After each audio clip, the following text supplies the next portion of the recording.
Hello, it's Chris at Garage Times. Thanks for checking the channel out. If you're returning, thanks for coming back. Today I'm working on a Chevrolet Equinox, and it appears that there's water. There's like water level inside this taillight. Taillight doesn't work, so I'm gonna try to dig into this and see, besides the water, if there's a fuse blown as well, and then if it needs probably a new light, but hopefully we'll be able to get this figured out. And it appears to be kind of straightforward. I just popped this plastic cover off here, and it exposes what looks like to be just a standard Phillips headed type screw, but it also has a head on there where you can get on it with a socket. So this was in here like this, and I just popped it off. Just used a flathead screwdriver, and there's another one here a little bit lower. Just gonna try to pop this one off too. See if there's another screw in there. This one's kind of definitely in there.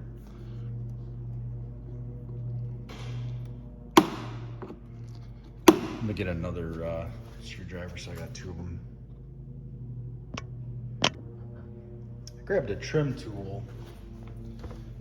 See if maybe that would work better. This works really good for popping a lot of the plastic rivets I got on the cars and stuff. Here we go. Oh, well, I guess on the bottom there's a little flat spot that lets you get in here, so it makes it easier.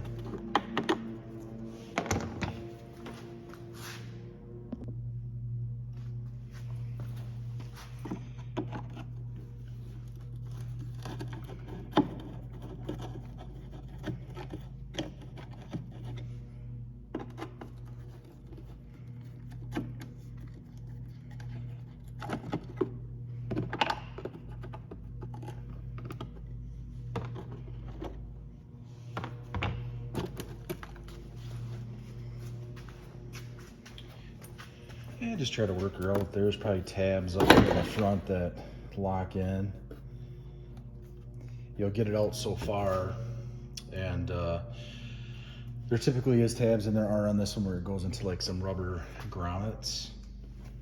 I'm gonna try to, well, I got it like here, I'm gonna try to disconnect the wiring connections for the lights.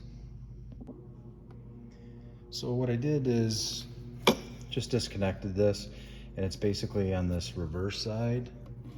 I'm sorry about the light. On the reverse side, you just squeeze it, pinch it with your fingers. There's like a little tab right here, and you just compress it to pull it off. And then the whole assembly will come off here. And then that's it. So I'm trying to figure out why there's, the seal must be broke on it or leaking.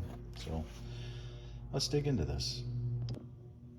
So I'm back with you here, and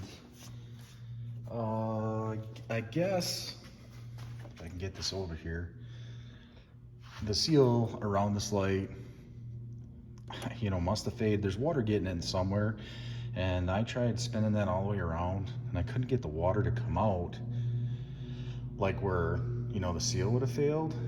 So I tried getting the water to come out here, and there's still water left in there. And then on the reverse side, get you another shot of it here. On the reverse side, so I had water trapped in here, and I just couldn't get it all out. And then I had water here that I couldn't get out. And you know what? You can totally get a new rear tail light if you want, which would be totally righteous. If you don't want to spend money on it though, and you want to save a buck, I guess what you could do is, keep investigating that seal all the way around it and see if you can, figure out where the water got in and where you can get the water out.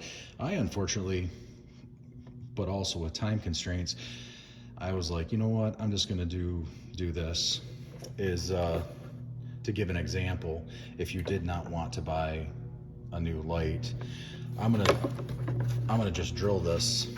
I drilled a hole here in the bottom. I got the smallest drill bit I got, well, maybe just a little bit bigger than the smallest, and I got all the water out of this compartment, so I just drilled up, and I got water here out by drilling here. So I drilled those two spots, got all the water out. You're probably wondering, Okay, what are you gonna do about sealing it back up? Well, this is what I would do. Some guys might use tape. You actually could use probably just about anything that would stick. But I'm just gonna throw some duck seal in there. And duck seal is kind of feels like putty. Duck seal is sold in like the electrical department of Home Depot or any other hardware store. And they use this just to keep weather out. And then they put this around electrical connections, conduits, and stuff that makes points of entry into buildings. So if it's good enough for that, I'm just gonna stuff a bunch into those holes, and go from there. Keep an eye on the water and see if any water gets in. And if it doesn't, I can just peel that duck seal off and drain her out. And it's pretty simple to pop this out.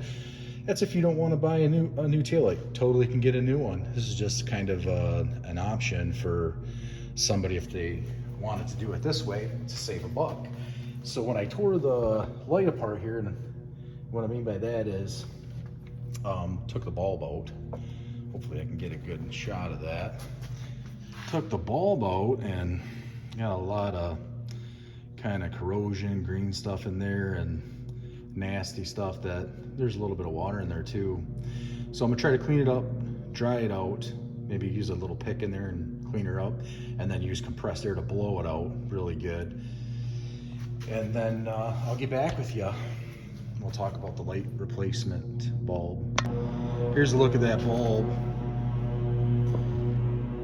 It's all got corrosion on it and stuff, and green stuff.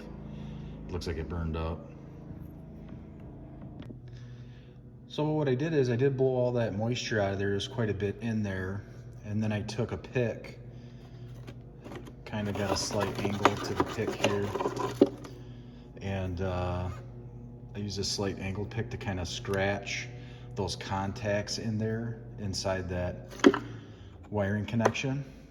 And then I took some emery cloth. It's like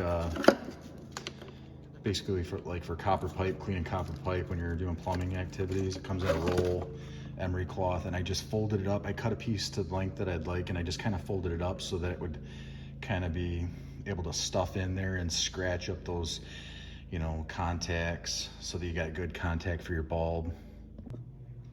I got it cleaned out pretty good. I think as long as there's no other wiring issues or a fuse blown, it should work. I'm gonna put in some Permatex bulb grease. Hopefully you can read that. Permatex bulb grease, really for my purpose of that is to keep any moisture off the contacts of the bulb or off the contacts for the receiving part of the wiring plug. And we'll see what happens here. The bulb that was in it was a 3157. So what I did is I went and got me a 3157. And that probably is, you might not be able to see that, but trust me, it's a 3157 that was in there. That's what I'm gonna put back in there. So let's try it out. And before I put that bulb grease in there, I just want to make sure that the light works and I don't have to scrub and clean the contacts anymore with all that grease in there. So okay, I put some of that Play-Doh type duck seal there. It's really sticky. Some there, you can use tape too, you can probably go over it, or you can get a new tail light, whatever you want to do. And gonna put that bulb grease in there. Just kind of squirt some in there, and hopefully that'll keep out a lot of the moisture.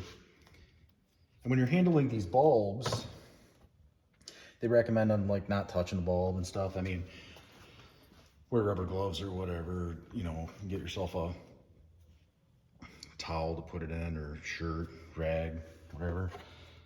And then with all that bulb grease in there, just get her in there and you're good to go. And then these tabs they're foolproof.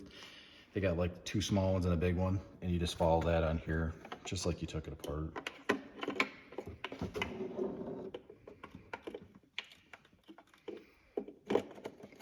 There you go. I did check it out. Light does work. And I'm just gonna slide her back into place here. I put that connection for the light plug together. And then you just gotta line up your stuff. There's those 2 tabs that gotta be lined up towards the front of the car. They gotta go in 2 holes here. And once you get that kind of snap back into place, put your 2 screws back in and you're good to go. Hope this video helped you out, and you guys have a good one. See you next time.